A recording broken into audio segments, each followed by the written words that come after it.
everybody, Zach again at NewTutorial.com. Wow, the comments I have been getting since the video I did the other day on the flat Earth and the 5 reasons why I believe the Earth is round.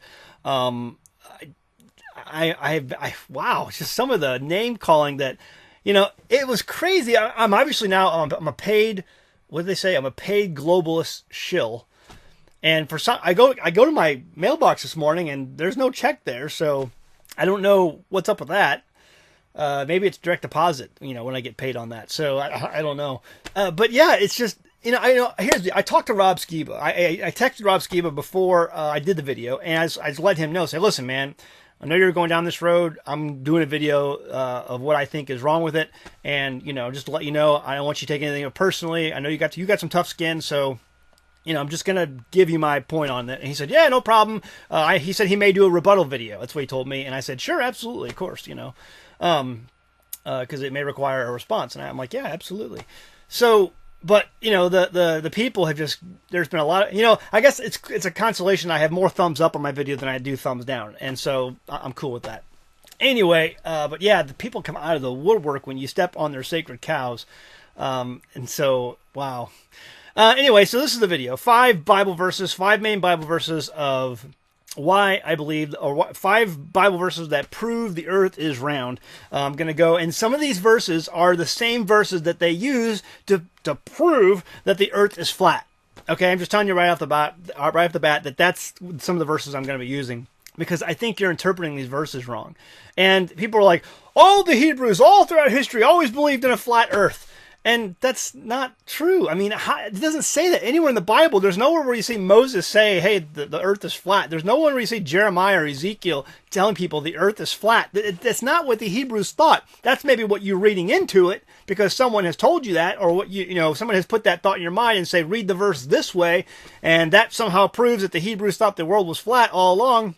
It's not there. It's not in your Bible. Otherwise, this wouldn't be a discussion.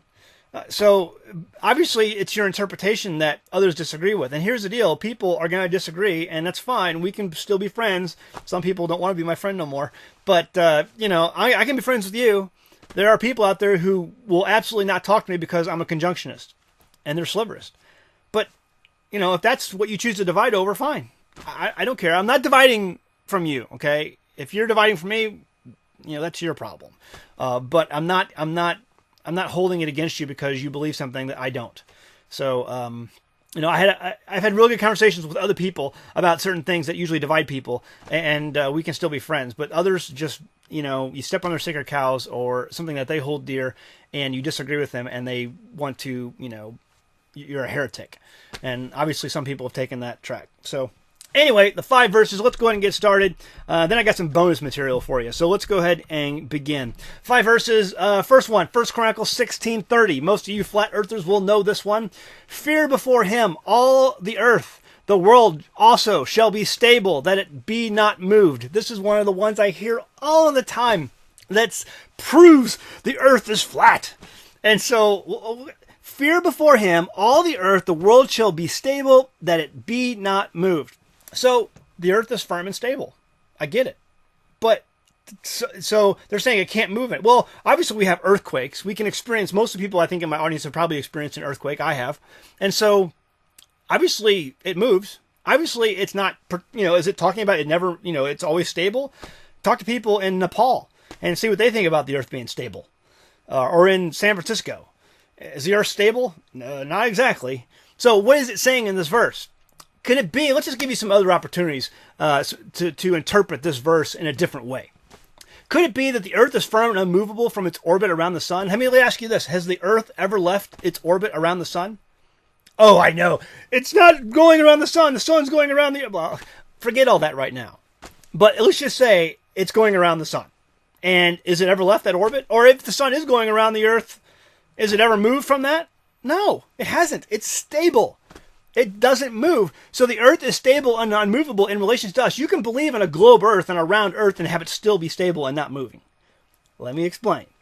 The earth is stable and unmovable in relation to us, guys, in relation to us. It's under our feet.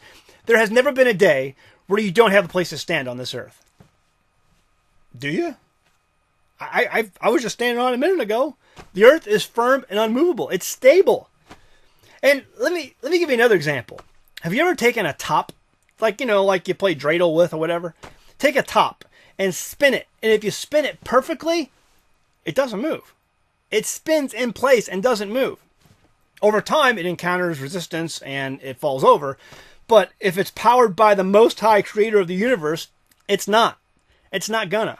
And so when you spin a globe, when you spin a top, if you spin it perfectly, it spins and doesn't move. It spins right there where you started it to spin. I mean, I've done that a lot of times. I'm assuming you all have too. So can you look at it from that perspective where you have an earth and it spins, but it doesn't move?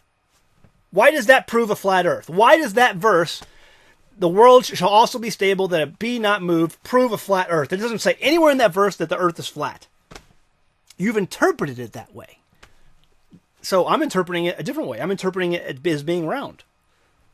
Hate me if you want to. All right, next verse. Number 2, verse number 2, Isaiah 11:12.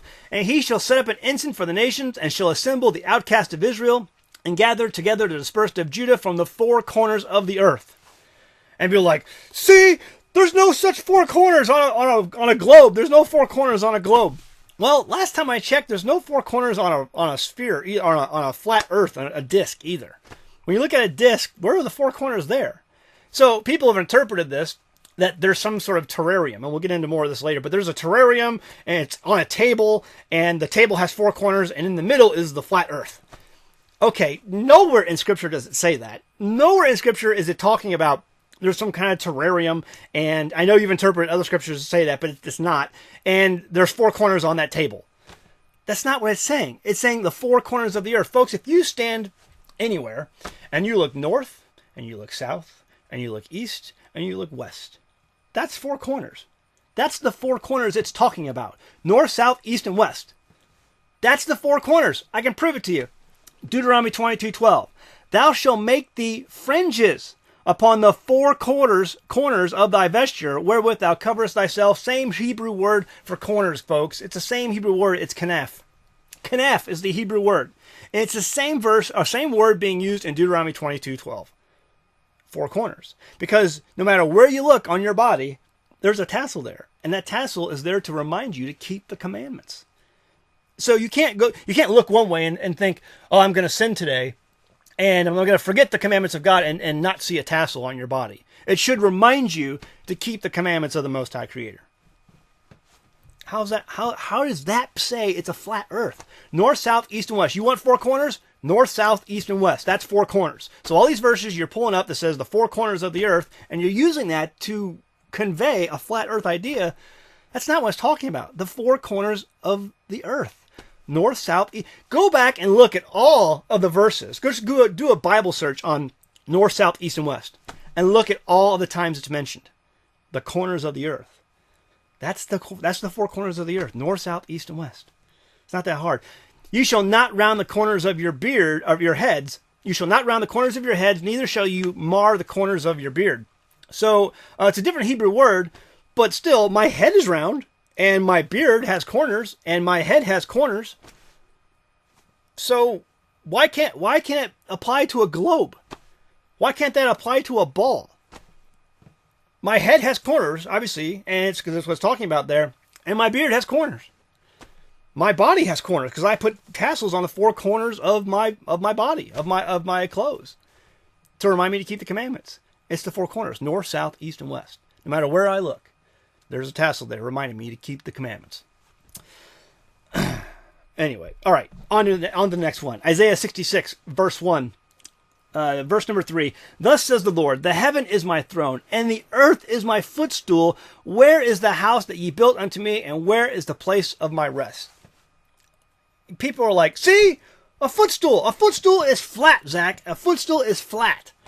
And so that proves right there the earth is flat. Well, first of all, again, it doesn't say that. It doesn't say the earth is flat. It says that the heavens are my throne. So are we looking for a big giant seat up in the heavens somewhere?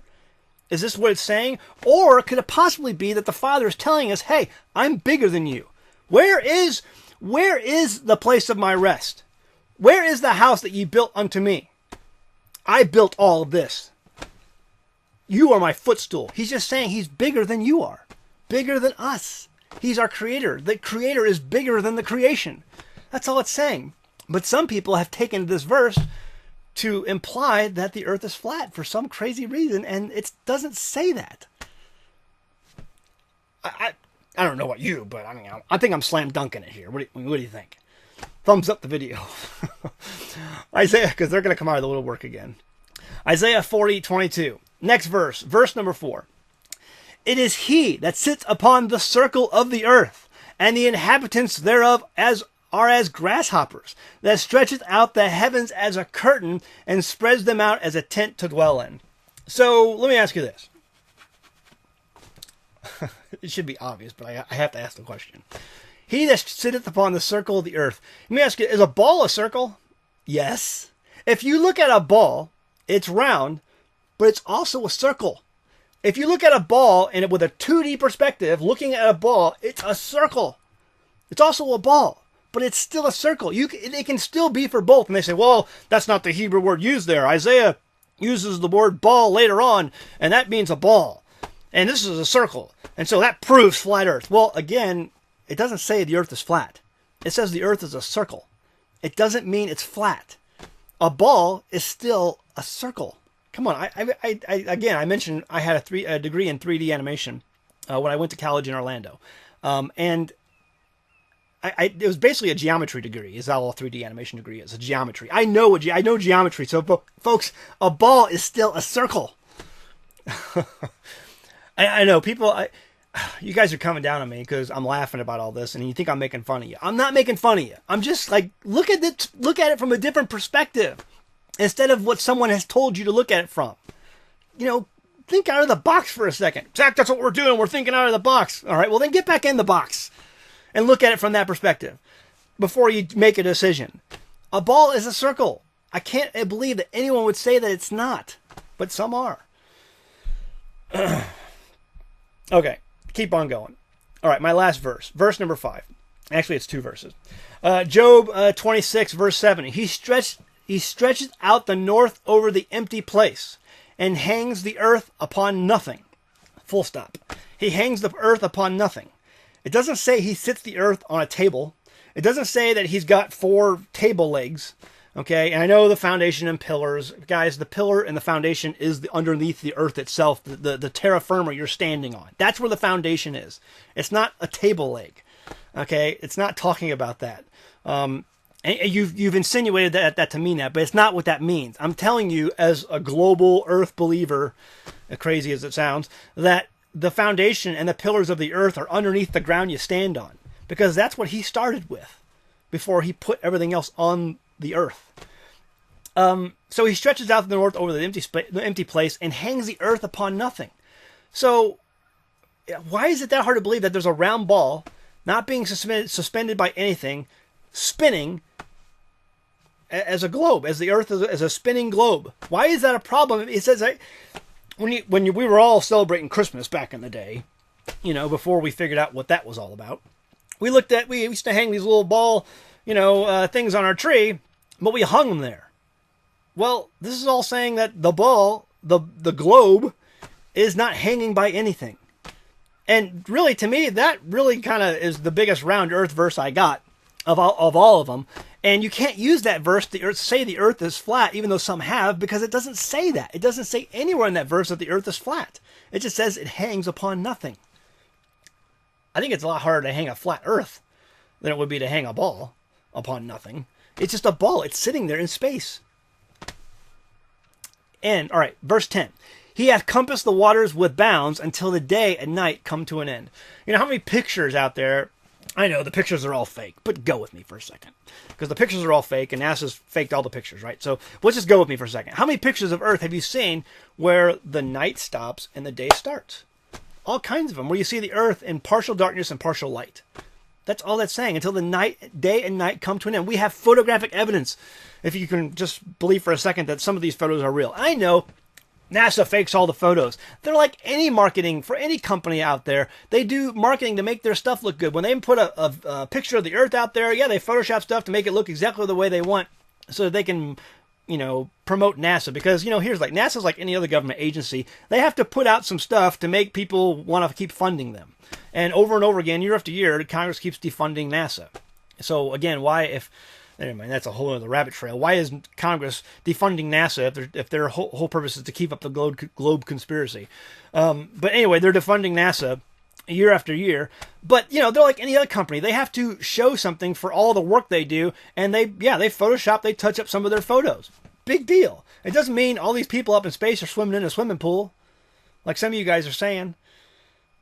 The day and night come to an end. You see, there's lots of photos out there, not taken just by NASA, but other space agencies around the globe who have taken photos of that phenomena. Lots of photos out there. So, that's my 5 verses. That's my main 5 verses. And I know it doesn't matter, because some of you guys are going to laugh and say, oh, well, you're, whatever. I don't care. This is so ridiculous to even argue about. But people want to argue about it. And I had to do the videos because I was getting so many emails about this topic. People trying to convince me about the flat earth or look at it. And all I wanted to do was just tell people, listen, I did look at it. I spent a lot of months on it. I watched all of Mark Sargent's videos, by the way, who never allows comments in his videos. He always closes the comments off of his videos. I watched most of Eric Dubé's stuff. There were some other guys out there I watched. I can't remember all the names. And I went through Rob's website like a fine-tooth comb. And so, and like I said, for a while, I was on it. I'm like, yeah, it looks pretty compelling. But then I went back and like I tell everybody in my videos, if you hear an argument, go find someone else who disagrees with the argument and bring the argument to them and see what they say. And usually it's the first person who starts doing the name calling that, I find that is wrong. And when you go back to some of these flat earthers, they start calling you a globalist shill or all this other stuff and all these other names. And I'm just like, come on. These guys are putting really good information to counter what you guys are saying. And it's all, and what your answer every time is, oh, it's fake. It's fake, Zach. It's all a scam. There's no such thing as satellites. There's no such thing as fiber optic cables under the ocean. There's no such thing as ships. One guy said the other day, something. Oh yeah, the inflatable tower. I put it in the other video. I talked about this new patent that was given to a Canadian company to build a 12-mile tower. And one guy said, well, they may build it, but it'll only be the Masons that are allowed up there. The Freemasons who are only allowed in the tower. I mean, whatever. Okay. So if everything's just fake and that's going to be your answer to it, then whatever. All right. So my bonus. All right. So let's just go to Enoch. So, because people love to quote the book of Enoch. Rob loves the book of Enoch. It's chapter 72, verse 37. The last verse in that chapter says, as he rises, so he sets, and decreases not, and rests not, but runs day and night, and his light is 7-fold brighter than that of the moon. But in regard to size, they are both equal. And be like, right there! The sun and the moon are equal size! It's not 93 million miles and is gigantic, but no, they're the same size! The book of Enoch says it right here! The very next verse says this. And after this law, I saw another law dealing with the smaller luminary, which is named the moon. So you got these two luminaries, the sun and the moon, and in the next verse, he calls the moon the smaller luminary. But I thought they were the same size. Well, see, they're the same size in relation to you on Earth. When you look up at the sun and the moon, that's why you can have an eclipse. They're the same size in relation to you, which again gives credence to the miracle and the creation of our God. He did that. I mean, it's obviously he put those for signs and seasons, and he did that with a purpose. But one is smaller and one is bigger. It says so right in the book of Enoch. It's the smaller luminary. So you can't have two on your 3D animation, whatever, a sun and the moon that's the same size going around the earth. Because that contradicts that verse in chapter 73, verse 1. Okay. Again, I can't believe I'm doing this. Joshua's Long Day. This is a really good book by Cal Totten. He was a former, back in the turn of the century, he was a military officer, went to West Point. Very intelligent guy. Army. He was an artillery officer, I believe. I think he was from St. Louis. I don't know. Anyway, he came out with this book called Joshua's Long Day, and a lot of these people who comment on why would the earth be spinning thousands of miles an hour and then all of a sudden stop? We'd all fly off. No, you wouldn't, because that's part of the miracle. That's part of the miracle. I mean, there's lots of miracles that can't be explained. The crossing of the Red Sea on dry land. They went over on dry land. Dry shod. And we will again one day, according to Isaiah. So that's part of the miracle. There's not a simple explanation, scientific explanation about it. It's a miracle. Joshua's long day. The guy goes through some amazing lengths to explain the mathematics of Joshua's long day. And, I mean, the guy believes the earth is round. Imagine that. A guy who believes in Joshua's long day, the earth is spinning, he gives you the math, and he gives you all these equations, mathematical equations in the book about how this is possible, and he believes the earth is round. Really good book. Amazing book. Came out, it was published back in the I don't know.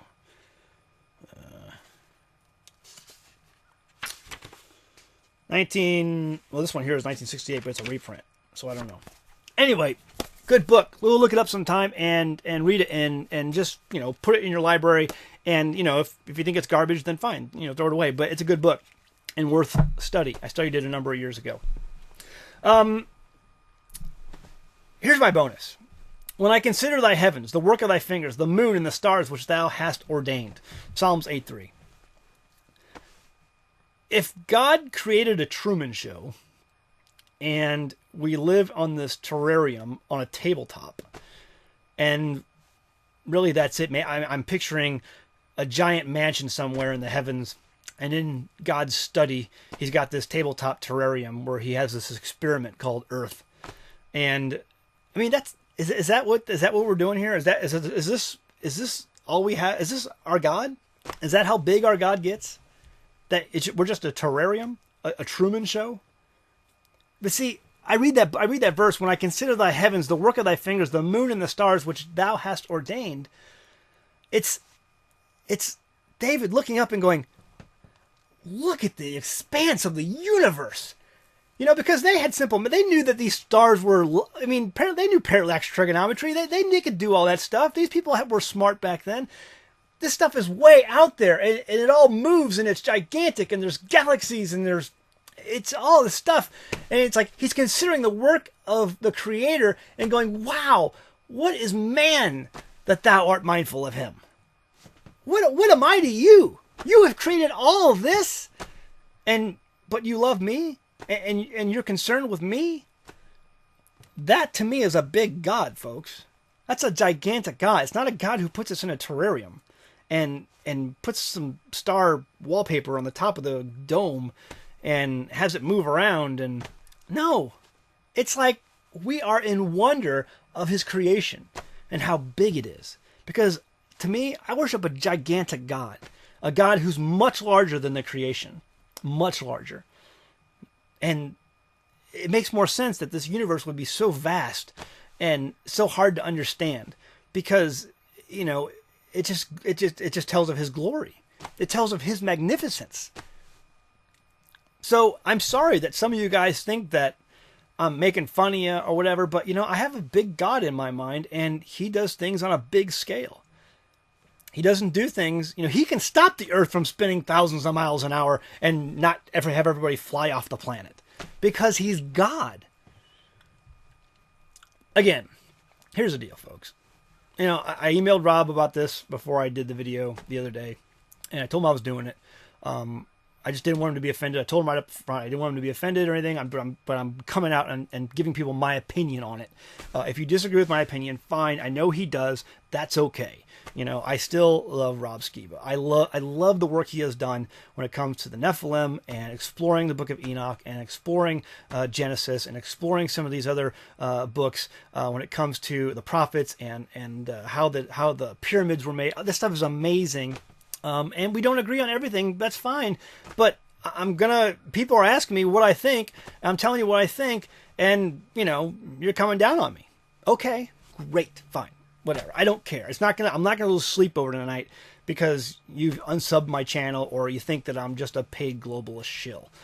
I still haven't got my paycheck, but I'll let you know when I do. Anyway, so all of that to say, I don't care. I'm never doing a video on this ever again. It will never come up on my channel ever again. Why? Because it's a waste of time. People say, Zach, you need to debate the lunar Sabbath. You need to debate this or that. And I'm like, no, I'm not doing some of these topics because they're pointless. They're so ridiculous, they don't even need my acknowledgement. And that's the case with this. But because of all the emails I got, I decided to, goodness gracious, step out on a limb and give you my opinion. And wow, got hammered for it. So anyway, but I'm doubling down, I'm sticking to my guns. So that's where I'm going to end this all with. I think we'll leave it at that. Go home, read your Bible. Thanks.